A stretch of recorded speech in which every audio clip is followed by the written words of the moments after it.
The Jewish people should absolutely not have to face this violence anywhere, let alone in the United States of America.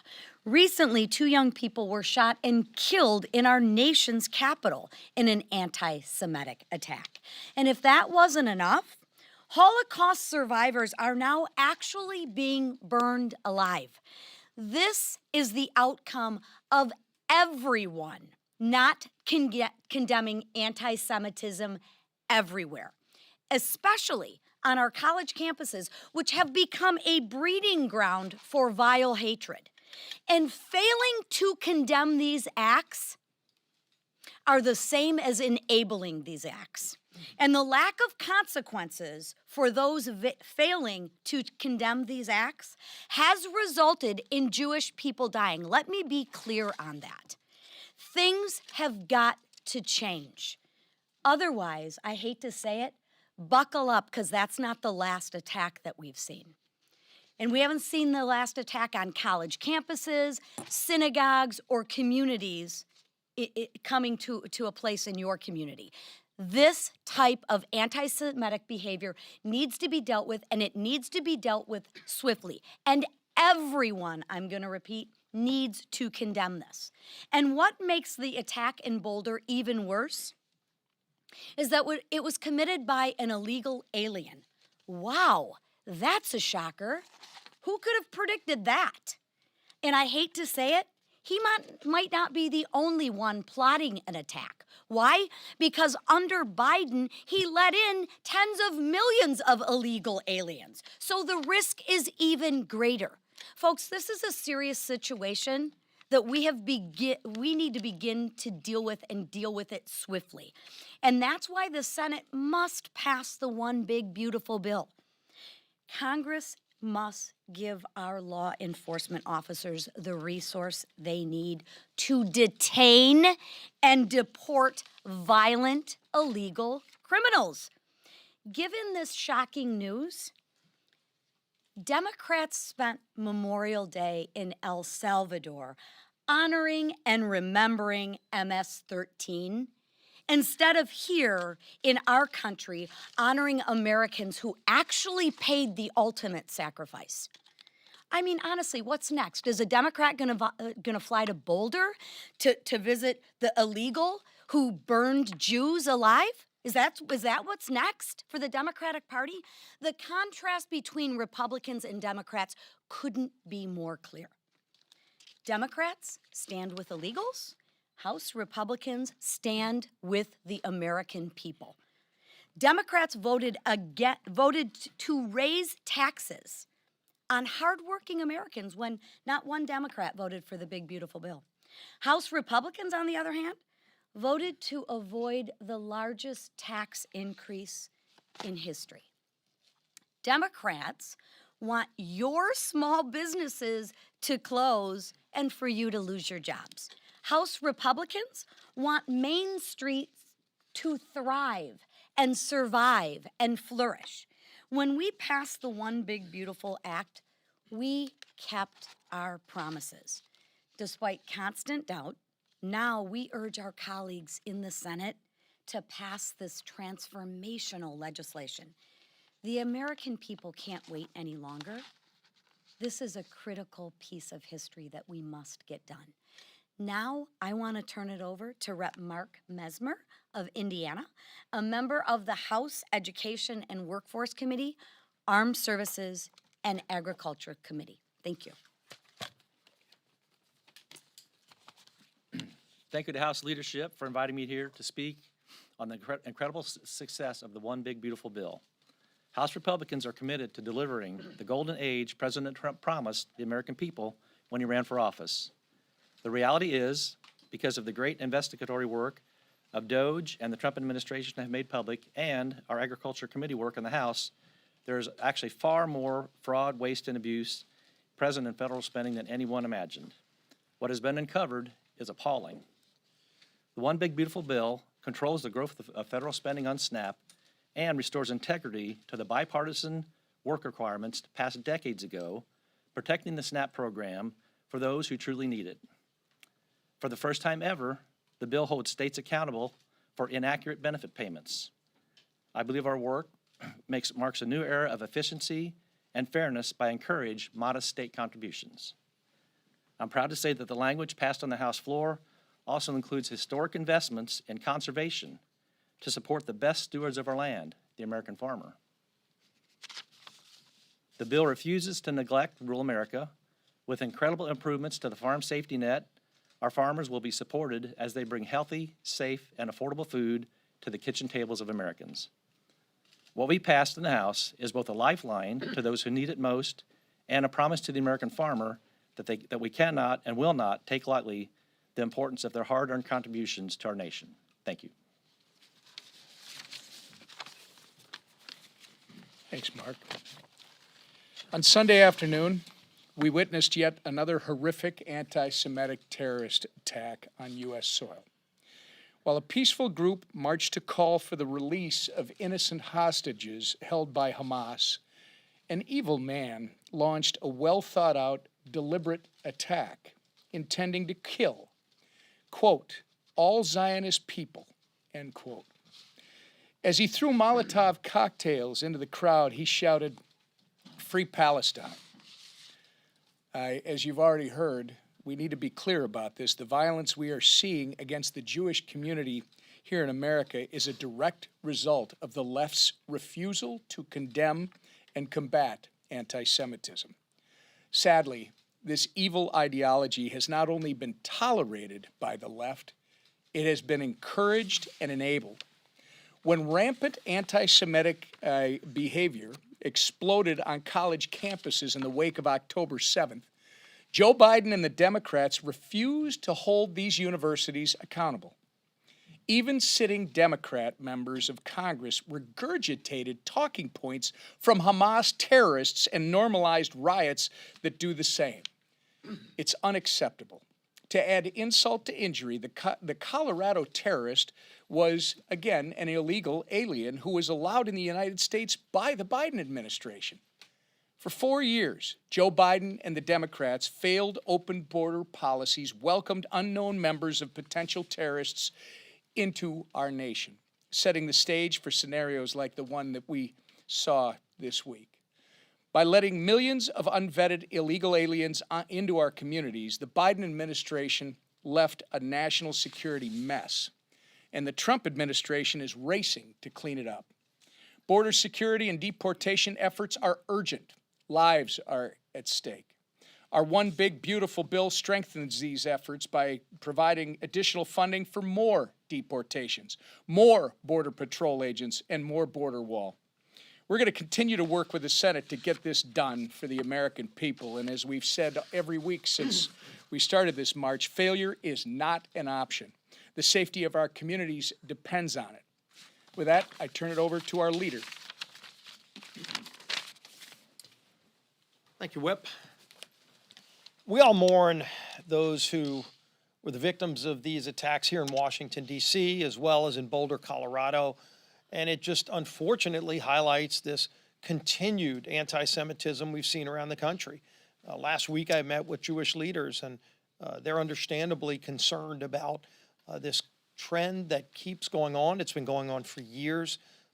You go back to October 7th, and ever since then it's been a growing equivocation between almost trying to equivocate what the people who attacked and murdered Jews in Israel and Americans and kept hostages with those in Gaza who we've seen what Gaza's become.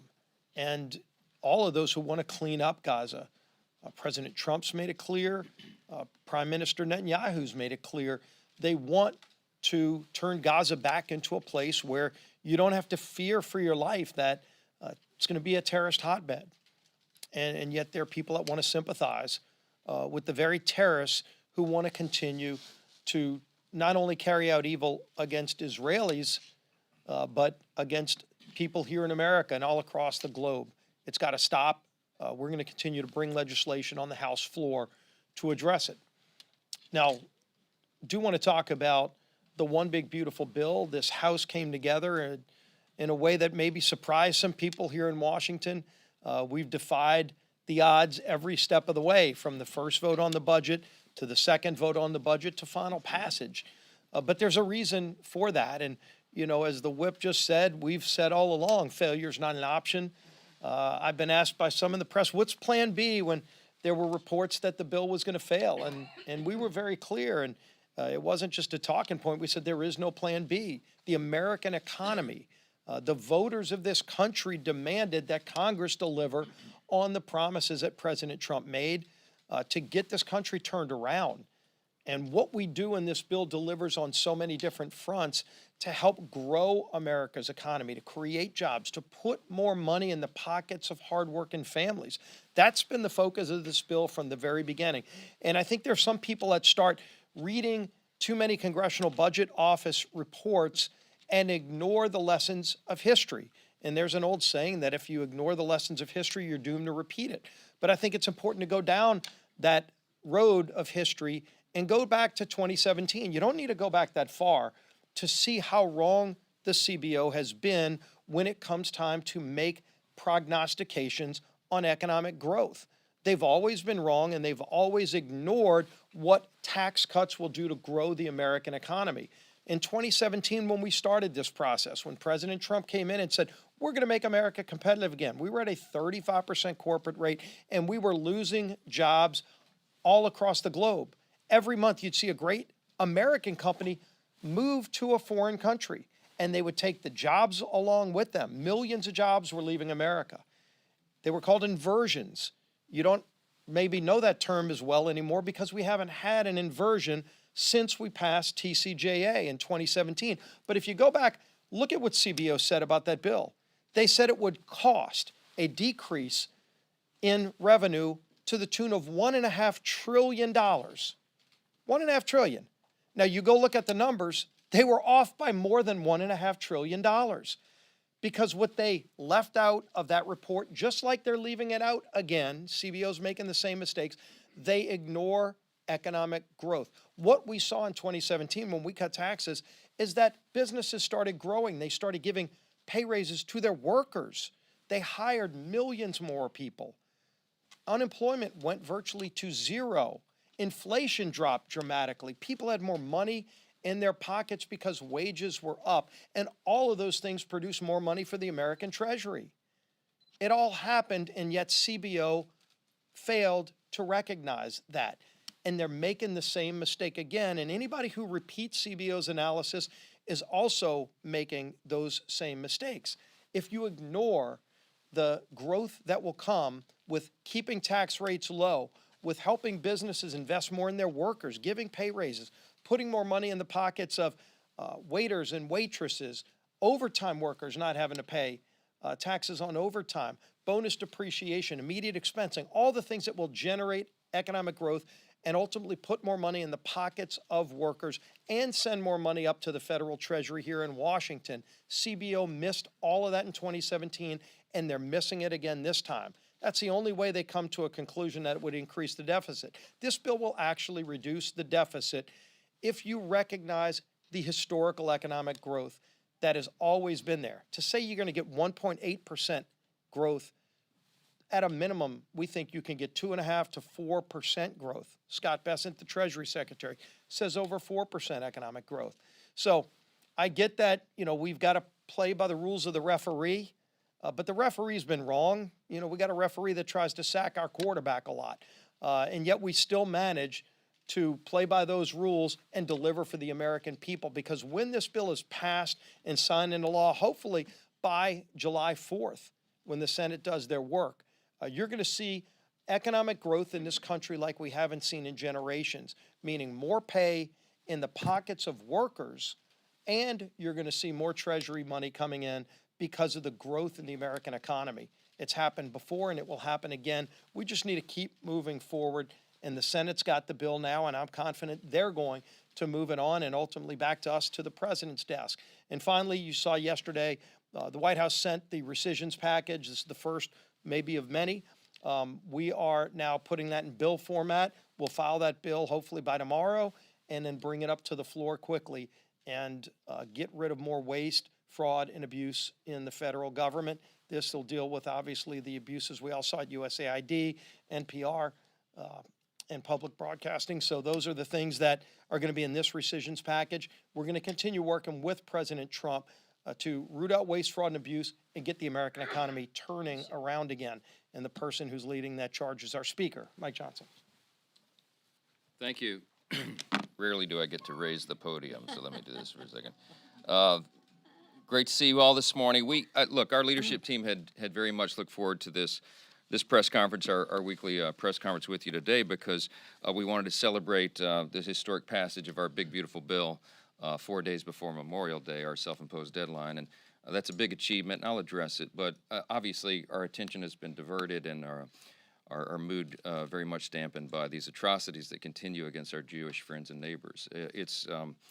It's really something that's been discussed already this morning, but this attack over the weekend was actually the second time in 3 weeks that our country's witnessed these horrific acts of anti-Semitic terror here on American soil. And it was just, of course, a few miles down the road, 2 Israeli embassy staffers, a young couple who had planned to wed soon, were senselessly gunned down on the street. And the killer said, when they asked him what his motivation was, he said, quote, he did it for Palestine. This weekend, an Egyptian terrorist in Boulder, Colorado, Mohammed Soleiman, lit at least 12 Jewish people on fire. They were at a parade, an event there. He told police he wanted to kill every single one of them. And you know what he said when he yelled out during the attack? He said, "Free Palestine."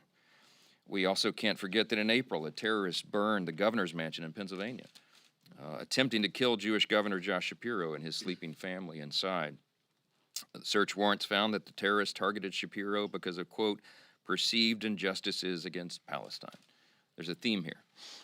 Why would terrorists target a young innocent couple or peaceful protesters or the governor of an American state with no jurisdiction over a war that's happening 5,000 miles away? Because it isn't about Palestine, it isn't about Gaza, it isn't about any particular conflict. It's because these people want a complete and total extermination of the Jewish people. And there is a targeted left-wing anti-Semitic terror movement on the rise in America. And we have to address this first and foremost. Members of this institution and the media have a moral obligation to call this out. We do not equivocate, as the leader said. We do not both sides this issue at all. This is very clear. It's light versus darkness. It is an evil that we are confronting. And we'll continue to call it out, and the Trump administration and Attorney General Pam Bondi and FBI Director Kash Patel will continue to pursue these anti-Semitic threats and actions against the Jewish people on our soil and to bring these violent criminals to justice. And we will speak with moral clarity, and we will demand the same of all of our colleagues in both parties to do that, and I hope they will. According to DHS, Solomon, this criminal, this violent, sick individual that did this stuff over the weekend, applied for a tourist visa in 2022. He applied for asylum. He's been living in the U.S. on an expired visa since March of 2023. If you apply Democrat logic to this case, Solomon was one of their constituents, as they say, and under their framing, he was just a Colorado man, right? But when you see Democrats ramping up attacks on ICE agents and storming ICE detention facilities and calling for the dismantlement of ICE, just know that this is who they're defending. This is the result. Fortunately, President Trump has quickly slammed the border shut by simply enforcing existing law, but this administration needs the resources to detain and process and deport the millions of dangerous illegals who President Biden welcomed into the country. And this is why we need the one big beautiful bill. One of the many reasons for President Trump's desk as quickly as possible to sign into law, because it, among the other features in the bill, it includes $45 billion to expand ICE detention capacity, $1 billion to hire 200 immigration judges and to expand immigration courtroom space. There's $1 billion in there to hire 2,700 new ICE Office of Principal Legal Advisor attorneys to expedite removal proceedings, and $14 billion for air and ground transportation sufficient to support at least 1 million removals per year. We need to go find the other Solomons and get them out of America, and that's what this bill will do. We got to get it signed into law as soon as possible. Yesterday, the House, changing subjects here, the House did receive the rescissions package from the White House, and we were happy to receive it. It's going to claw back $9.4 billion, wasteful spending. 8.3 of that is in the foreign aid, USAID abuses area, and $1.1 billion from the Corporation for Public Broadcasting. These are common sense cuts, and the American people are behind them. I'll tell you why. Just in the Corporation for Public Broadcasting space, don't forget, the NPR refused to cover the Hunter Biden laptop story. They repeatedly insisted that COVID-19 did not originate in a lab, and they ran stories defending looting during the Summer of Love, if you remember all that. Its CEO admitted that she regards, quote, truth as a harmful, quote, distraction from NPR's objectives. PBS produced a movie titled Real Boy, which celebrates a transgender teen's transition. This is all with taxpayer dollars. PBS has featured drag queens in programming for little kids.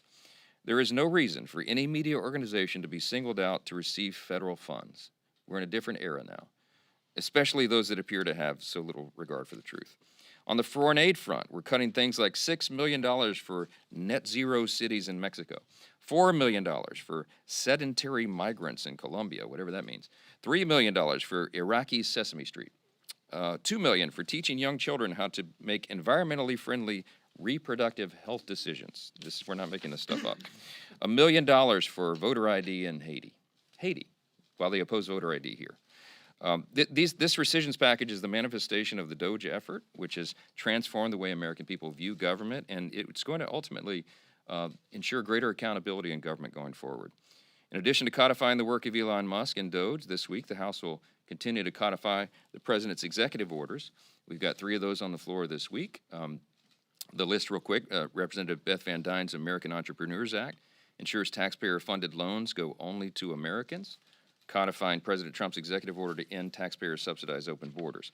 Representative Brad Finstad's Save SBA from Sanctuary Cities Act moves SBA offices out of sanctuary cities and into non-sanctuary municipalities, and it will codify President Trump's executive order to protect American communities from criminal aliens.